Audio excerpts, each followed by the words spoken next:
श्री डोंगरे जी महाराज की जय। श्री सुखदेव जी महाराज की जय। ओम श्री विघ्नेश्वराय वरदाय सुरप्रियाय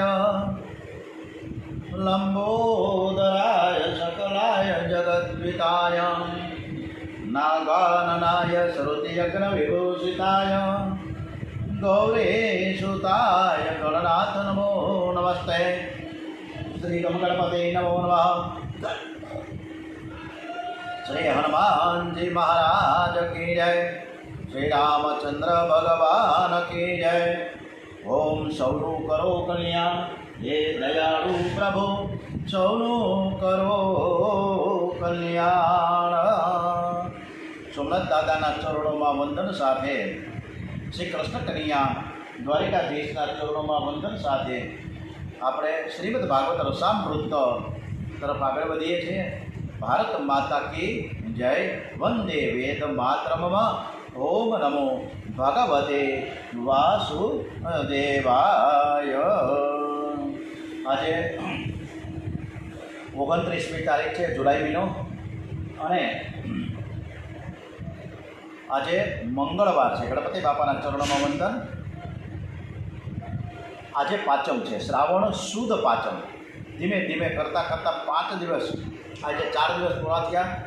5મા દિવસમાં આપણે વામનજી મહારાજ की જયકાર સાથે વામનજી મહારાજ માંગી રહ્યા છે કે મને 3 પગલાં પૃથ્વીનું દાન કરો।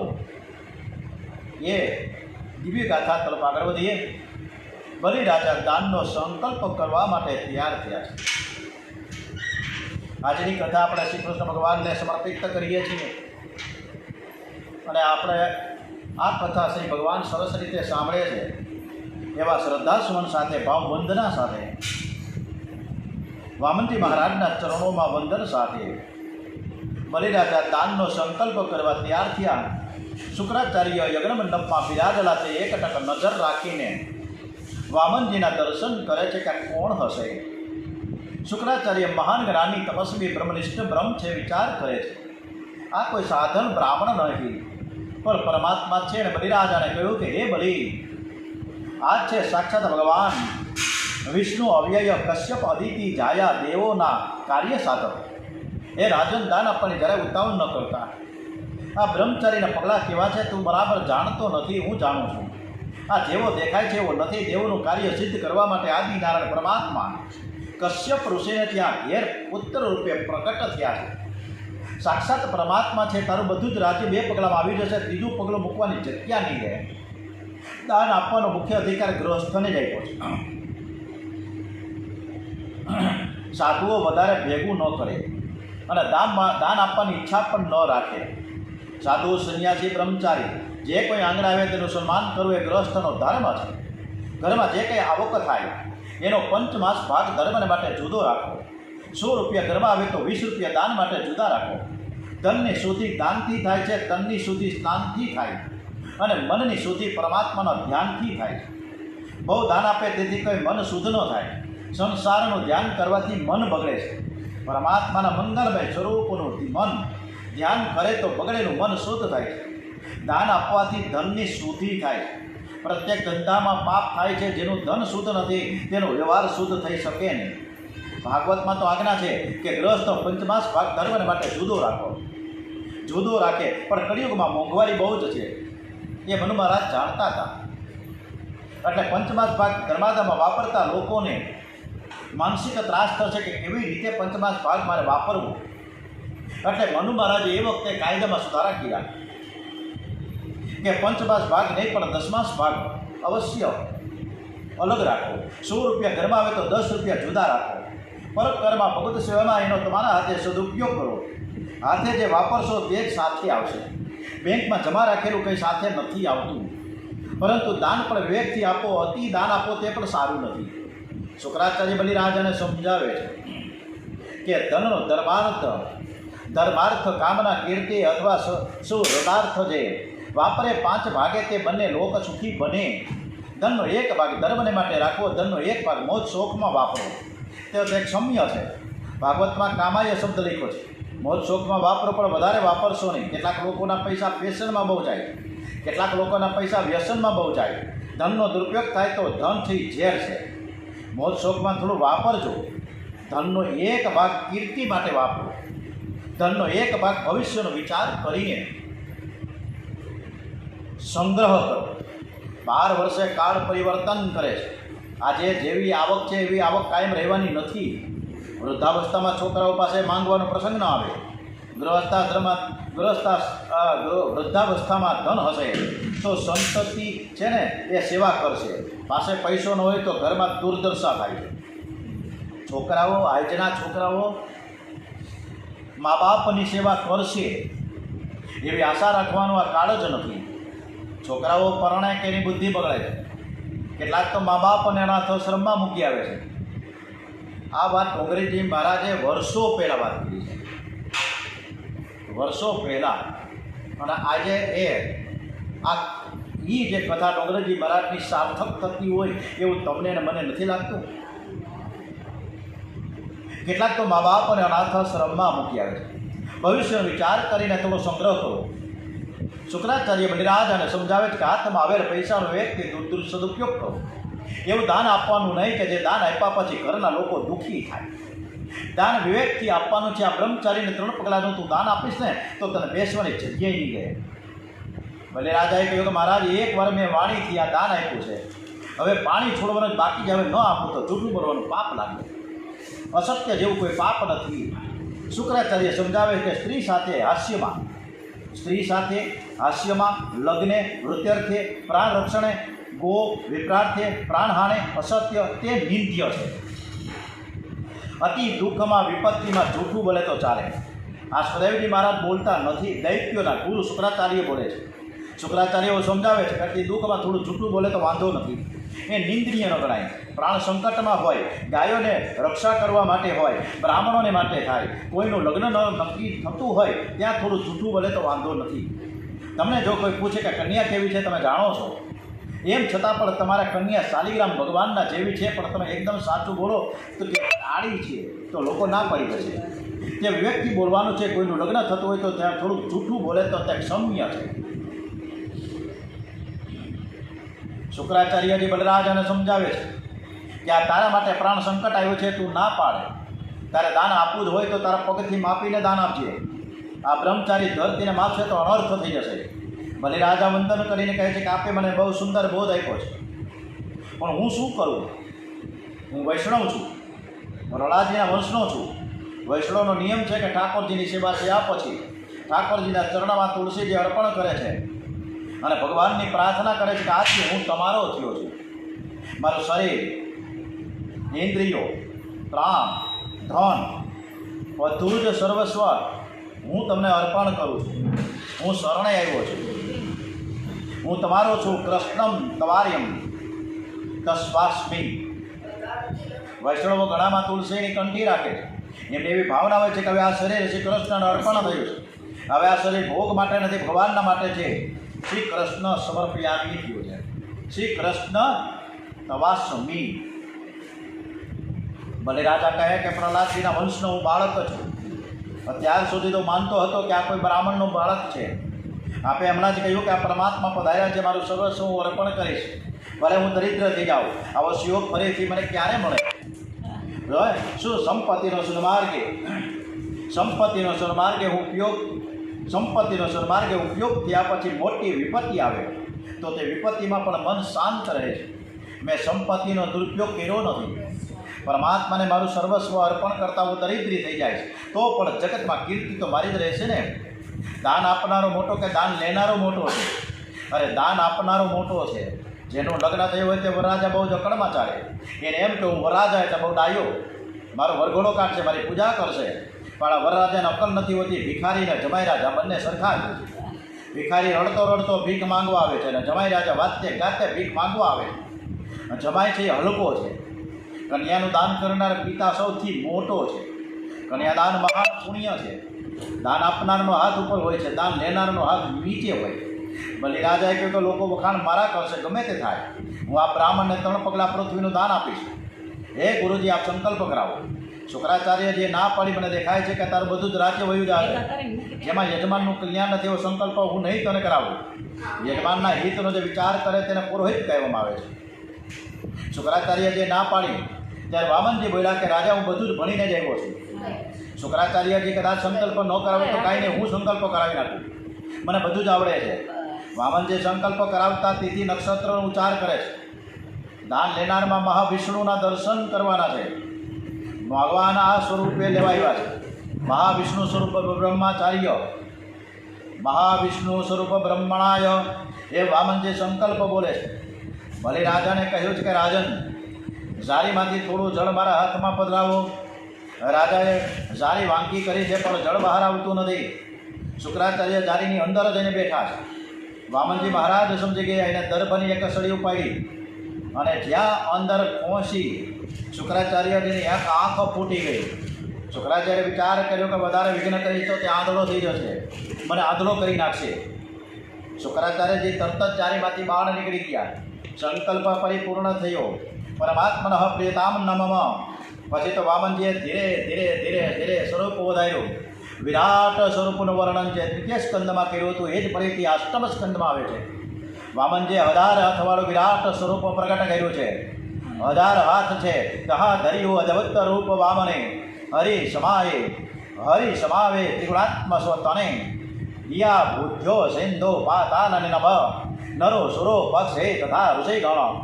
1000 હાથ છે. વામનજીના ચરણ ધરતીમાં છે પણ તેનું મસ્તક તો બ્રહ્મલોક સુધી પહોંચી ગયું છે. વામનજીના શ્રીઅંગમાં બધા જ દેવોના ઋષિઓ દેખાય. વામનજીએ આખું જગત વ્યાપી લીધું. વિશાળ વામનજીનું દિવ્ય સ્વરૂપ. એક જ પગલામાં પૃથ્વી આવી ગઈ.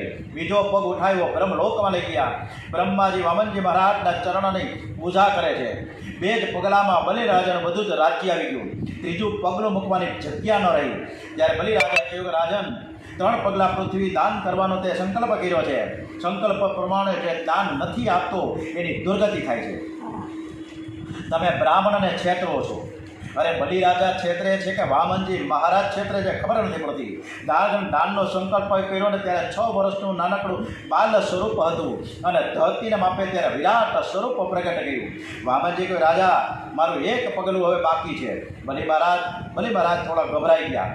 બલિ બંધનમાં આવ્યા છે. પ્રભુએ સેવકોને આજ્ઞા કરી કે બલિને બાંધો. બલિ મહારાજ એવું બોલ્યા કે દાન લેનારો હલકો અને દેનારો મોટો છે. બલિમાં સૂક્ષ્મ અભિમાન હતું કે હું મોટો છું. એને પરમાત્માને મન આપ્યું પણ ધન ન આપ્યું. પરમાત્માને મન આપ્યું, ધન આપ્યું પણ અભિમાન ન આપ્યું. ધન આપ્યું નહીં. 1 પગ બાકી છે. પરમાત્મા બલિરાજાને બાંધવા તૈયાર થયા. એ જ સમયે વિંધ્યાવલી રાણી આવ્યા. એણે પ્રભુને વારંવાર વંદન કરીને સ્તુતિ કરી છે. ક્રીડાર્થ આત્મ થકી વિશ્વ સૃજેલ આપે, સ્વામિત્વ માની કુમિષ્ઠ પ્રભુ પ્રમાણે, કરતા તમે પ્રભુ છતાં ગણતા અકર્તા, નિર્લજ્જ શું તમને પ્રભુ અર્પવાના. આ જગત આપની લીલા ભૂમિ છે. વિંધ્યાવલી છે ને એ પ્રભુને સ્તુતિ કરી રહ્યા. સ્તુતિ કેવી થાય છે? બહુ અદ્ભુત સ્તુતિ કરે છે કે આ જગત આપની લીલા ભૂમિ છે. માલિક તો તમે છો. કોઈ પણ માલિક છે, કોઈ પણ મનુષ્ય માલિક ન થઈ શકે. આ જીવ તો તનનો પણ માલિક નથી, તે ધનનો કે ઘરનો માલિક કેવી રીતે થઈ શકે? માલિક તો પરમાત્મા છે. આ માનવ માલિક નથી, મુનિમ છે. એને વહીવટ કરવાનું કામ પ્રભુએ સોંપ્યું છે. અગરાનથી જેવું સમજે કે હું જ માલિક, ઘરમાં સેવક થઈને રહેજો. ઘરમાં માલિક થઈને રહે છે તે દુઃખી થાય છે. તમારા ઘરના માલિક ભગવાન છે. પ્રભુને માલિક માનશો તો તમારી બધી જ ચિંતા ભગવાનને છે. અને જે રીતે નરસિંહ મહેતાને બધી જ ચિંતા હતી પણ અમને અર્પિત કરી દીધી દ્વારિકાધીશને, કાંઈ ચિંતા વગર જ એને બધા જ કામ સરસ રીતે પાર પડ્યા પ્રભુએ. ચિંતા ભગવાનને થાય છે. વિંધ્યાવલીએ કહ્યું કે તમને કોણ દાન આપી શકે? મારા પતિદેવની બોલવામાં ભૂલ થઈ છે. તમને કંઈ દાન આપ્યું જ નથી. જે કંઈ પાસે હતું તે તમારા ચરણમાં સમર્પિત કર્યું છે. તમારું જ તમને અર્પણ કર્યું છે. તેરા તુજકો અર્પણ. એમને બોલતા આવડું નહીં. હું ક્ષમા માગું છું એમના વતી મારા પતિદેવને તમે બાંધશો નહીં. બલિ મહારાજ ગભરાયા હતા. તમે વિંધ્યાવલીને એને વિંધ્યાવલી એની રાણી છે, એની ધર્મપત્ની એને સરસ મજાની ધીરજ આપે છે, સમજાવે છે કે તમારા રાજ્યમાં 2 પગ સમાયા, હજી આ શરીર બાકી છે. પતિના શરીરમાં પત્નીનો હક હોય છે. પતિની રજા વિના પતિ કોઈને શરીર આપી ન શકે. પતિ પત્ની 2 મળીને દિવ્ય તત્વ બને છે. વિંધ્યાવલી રાણીએ કહ્યું કે ભગવાનના ચરણમાં તમે વંદન કરો. જમણા ચરણમાં તમે વંદન કરો અને ડાબા ચરણમાં હું વંદન કરું. કોઈ પણ સત્કર્મની સમાપ્તિ વંદનથી થાય. બલિમાં સૂક્ષ્મ અભિમાન છે, પકડમાં ઊભા છે. દાન આપ્યા પછી હું વધી જાય તો તે દાન સફળ નથી. હું ને મારવા માટે દાન છે. દાન આપ્યા પછી દીનતા આવે, હૃદય સરળ બને, અભિમાન બને તો જ આ દાન સફળ થાય છે. દાન આપ્યા પછી અભિમાન વધે તો દાન પણ પતન કરે છે. આ શરીરને બહુ લાડ ન કરશો. ભગવત સેવામાં પરોપકારમાં શરીરને ઘસાવજો. તનથી સેવા કરો. કેટલાક લોકો ધનથી સેવા કરે છે પણ તનથી સેવા કરતા નથી. કેવળ ધનથી સેવા કરે તેનો અભિમાન વધે છે. તનથી સેવા કરે તો અભિમાન મરે છે. આ ધનથી સેવા કરે તો ધનની મમતા ઓછી થાય કે લક્ષ્મી મારી નથી, આ લક્ષ્મી તો નારાયણની છે, એવો ભાવ આવે છે. લક્ષ્મી મારી છે એવું સમજે ને માર પડે છે. લક્ષ્મી નારાયણની છે એવો ભાવ રાખવામાં. લક્ષ્મીજી કોઈ દિવસ નારાયણની ગોદમાં જઈને બેસાડે છે. પ્રભુએ ધન આપ્યું હોય તો ધનથી સેવા કરો. ભગવત સેવામાં પરોપકારમાં એનો સદુપયોગ કરો. પરમાત્માની મનથી પણ સેવા કરો. મનથી સેવા કરો તો સેવામાં થાક નહીં લાગે. પ્રેમથી ભાવપૂર્વક સેવા કરો. કોઈ પણ કામ પ્રેમથી કરો તો તમને થાક નહીં લાગે. મનમાં એવી શક્તિ છે. કેટલાક લોકો તે સેવા પૂજા કર્યા પછી બોલે મને હવે તો કંટાળો આવ્યો છે, મને હવે તો કંટાળો આવ્યો છે, અરે હવે હું તો થાકી ગયો છું. આવી સેવા કરવાનો કોઈ અર્થ નથી. એ કથા એ સેવા નથી કરતો, વેઠ ઉતારે છે. પ્રેમથી પ્રભુના નામનો જપ કરતાં કરતાં ભાવપૂર્વક સેવા કરો. તમને થાક નહીં લાગે. ભગવાન તમને શક્તિ આપશે. પરમાત્મા તન ધન મન 3 વસ્તુ માંગે છે. ઈશ્વરને જીવ આપે છે પણ થોડુંક પોતાના માટે બચાવીને રાખે છે. બલિરાજાએ ધન આપ્યું, મન આપ્યું પણ તન ન આપ્યું. જ્યારે બલિરાજા તન અર્પણ કરે છે ને ત્યારે દેહાભિમાન અર્પણ કરે છે. સમર્પણ કર્યા પછી મેં આપ્યું છે એ ભૂલી જાઓ. કોઈ પણ સારું કામ કરો ને ત્યારે છેલ્લો સંકલ્પ કરવાનો છે પરમાત્માનો પ્રિયતામ નમઃ. આમ બોલીને પાણી છોડવાનો તેનો અર્થ એ છે કે મેં કશું જ કર્યું જ નથી. સત્કર્મ કર્યા પછી, દાન આપ્યા પછી જેને યાદ આવે કે મેં આપ્યું છે તેનું દાન કૃષ્ણ અર્પણ થતું નથી. કૃષ્ણ અર્પણ બરાબર કરે તેને યાદ આવે નહીં કે મેં આપ્યું છે. તમે કોઈને આપો ત્યારે શ્રી કૃષ્ણનું સ્મરણ કરતા એવી ભાવના રાખો કે મારા બાલકૃષ્ણ લાલ આપે છે. આ બધું જ લાલાનું છે. તમે જ્યારે આપો ત્યારે લેનારમાં પરમાત્માના દર્શન કરીને આપો. તમે જ્યારે આપો ત્યારે શ્રી કૃષ્ણ આપે છે એવી ભાવના સાથે આપો. તમને દાનનું 1000 ગણું ફળ મળશે. દાન લેનાર ભગવાન છે અને દાન આપનાર પણ ભગવાન છે. હું તો 2 હાથ જોડીને ફક્ત ઊભો છું. એવા સદભાવથી દાન આપજો. બલિમાં સૂક્ષ્મ અભિમાન હતું અને અભિમાન લીધે અકળમાં ઊભા હતા બલિ નમ્રતાથી. હવે બલિમાં નમ્રતા આવી ગઈ. માલિક થઈ ગયા છે. હવે દ્વારિકાધીશ કે મારા માલિકને હું સમર્પિત કરી દઉં. હવે બલિરાજા ભગવાનને કહે છે કે તમારો હાથ મારા માથે પધરાવો. મસ્તકમાં બુદ્ધિ છે અને બુદ્ધિમાં કામ બેઠો છે. વિંધ્યાબલીના સત્સંગમાં બલિરાજાનું વિમાન ઉતરી ગયું. હવે બલિને ભાન થયું. બલિ મહારાજા સદભાવથી ભગવાનના ચરણમાં વંદન કરે છે અને કહે છે કે હું તો કેવળ વંદન કરું છું. મેં કંઈ આપ્યું જ નથી. આ જગતમાં જે કંઈ છે તેના માલિક આપ છો. આપને કોણ દાન આપી શકે? મારી ભૂલ થઈ ગઈ. હવે એક પગલું જે બાકી છે ને એ પગલું તમે મારા ચરણ, જે આપના ચરણ છે એ મારા માથે તમે પધરાવી દો. ભગવાન વામનજી મહારાજ બલિના મસ્તક ઉપર ચરણ પધરાવે છે. બલિ બહુ ભાગ્યશાળી છે. દેવો અને ગંધર્વો બલિને ધન્યવાદ આપે છે. પરમાત્માનું ચરણ એના માથે આવ્યા, દૈન્ય આવ્યું અને પ્રભુ રાજી થઈ ગયા. બલિ મહારાજ હવે દીન થયા છે. પરમાત્માનું હૃદય પીળું છે. પરમાત્માએ બલિરાજાને કહ્યું કે સ્વર્ગનું રાજ્ય મેં દેવોને આપ્યું છે, પાતાળનું રાજ્ય હું તમને આપું. તમે પાતાળમાં રાજ્ય કરો. તમે સર્વસ્વ અર્પણ કર્યું છે. હું શું આપું? આજથી હું તમારા દ્વાર ઉપર ચોકી પહેરો કરીશ. બોલીએ શ્રી કૃષ્ણ કનૈયા લાલ કી જય. શ્રી બાલકૃષ્ણ લાલ કી જય. ઓમ શ્રી ડોંગરેજી મહારાજ કી જય. ઓમ નમો ભગવતે વાસુદેવાય. શ્રી ભાગવત ભગવાનજી મહારાજ કી જય. ભારત માતા કી જય. ઓમ નમઃ પાર્વતી પતે. હર હર હર હર હર હર હર મહાદેવ હર.